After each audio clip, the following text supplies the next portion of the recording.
Hey, what's up, people? Piz out here. And today I want to talk to you guys about a movie that I have struggled as far as trying to find out where it should go. Should it go into File 13 or should it go into the Lost?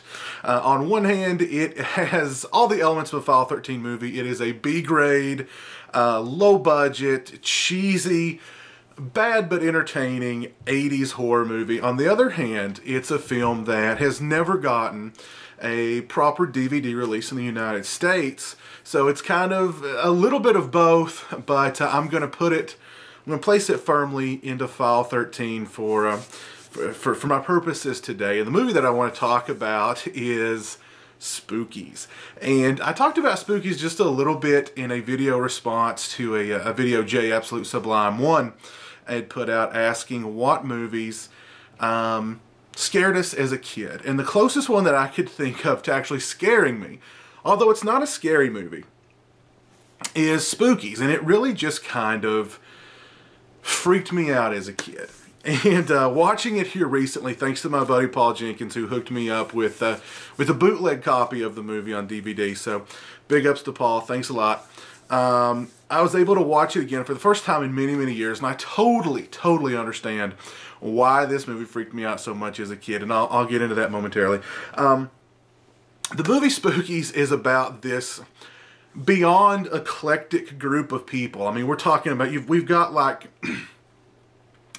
punk type people, we've got like hippie type people, we've got sort of button down, suit and tie wearing people. They're all lumped together. They're driving along out in the middle of nowhere, and they're just looking for a party.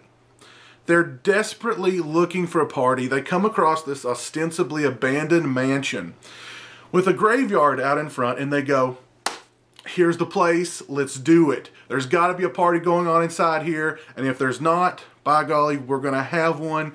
Irregardless of what is inside here, if anyone is inside this mansion, we're going to have a party here because abandoned mansion, graveyard out in front, that screams party place. Well, of course, the mansion is not abandoned. It is actually home to an evil sorcerer who kills people and uses their souls, their life force, what have you, to keep his imprisoned bride alive. The group run afoul of just all manner of creatures, from zombies to Spider-Woman to the Grim Reaper himself makes an appearance. Farting dirt monsters. You heard me correctly. Farting dirt monsters. Dirt monsters that literally, the soundtrack is this.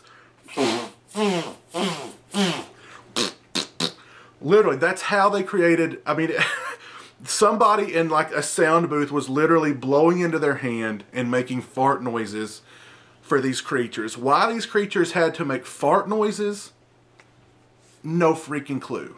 No freaking clue.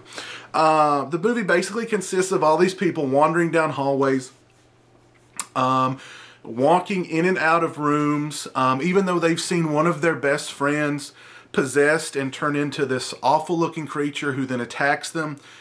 They still never seem to quite take the situation that they find themselves in overly seriously. We have incredibly stupid characters in this movie. We have horrible acting, horrible dialogue. The editing is just absolutely patchwork editing, horrible editing together. But it's interesting because this film is actually almost like two movies put together. The movie started out as a film called Twisted Souls.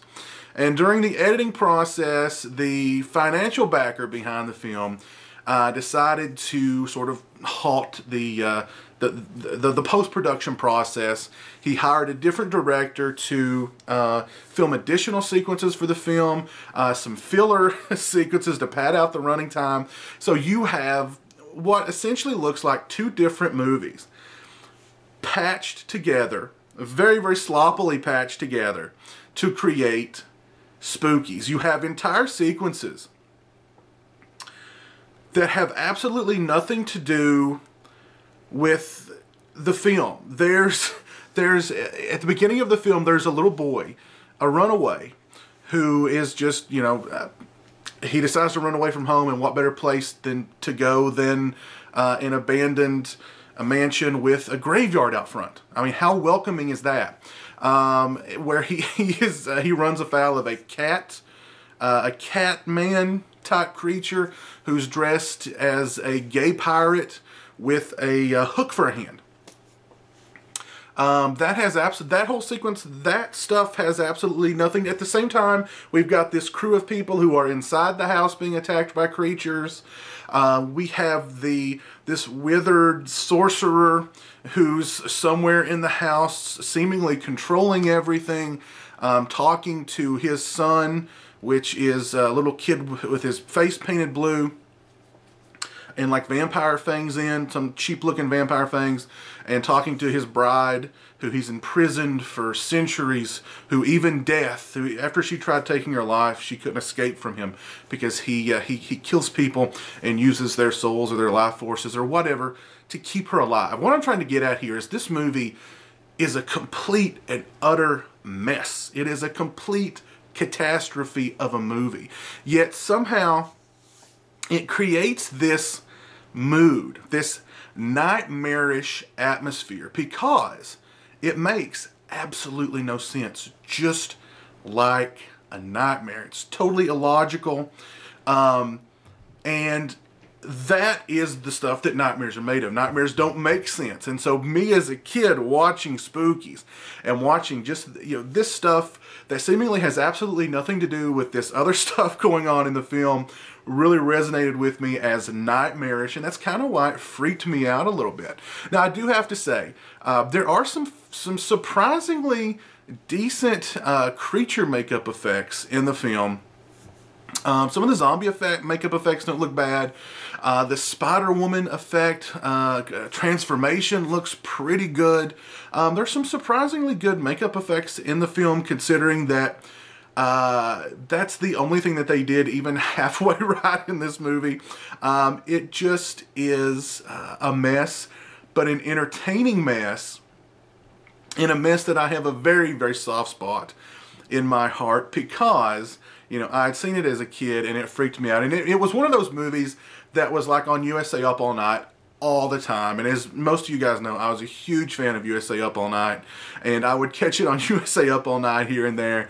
And it's just one of those movies you kind of have to see to believe. But unfortunately, like I said, it's never gotten a proper DVD release in the States. Aside from bootlegs, there's really not been any way to watch Spookies since its VHS release. And that's kind of sad. Like I said, it's not a great movie by any stretch of the imagination.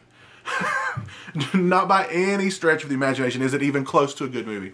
It is an interesting movie, and it is an entertaining movie because, like I said, even though all of these things that went against it, like I said, it's a mess, but it somehow creates through all this illogical, wacky, messy, shoddily edited, shoddily shot stuff to feel like a nightmare, to feel like a real life nightmare.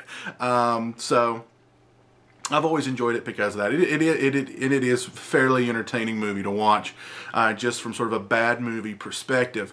But yeah, definitely wanted to talk about the Spookies at some point. And again, big thanks to Paul for hooking me up with a bootleg of Spookies. Brought back a lot of memories, so I appreciate it, Paul. It's a nice little walk down memory lane, or I guess I could say nightmare lane.